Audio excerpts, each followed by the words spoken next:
প্রাথমিক বিদ্যালয়গুলো আজকে mid day meal অর্থাৎ দুপুরে খাবারের ব্যবস্থা করা হয়েছে, কিন্তু একটি স্কুলের মাদ্রাসাতেও এই মিড ডে মিল চালু করা হয় নাই। আমরা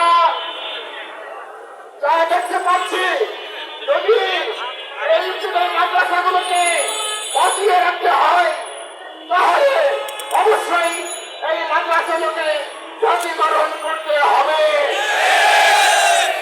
কারণ আমরা মাদ্রাসা শিক্ষাকে ধ্বংস করে দিতে পারি না। মাদ্রাসা শিক্ষায় শিক্ষিত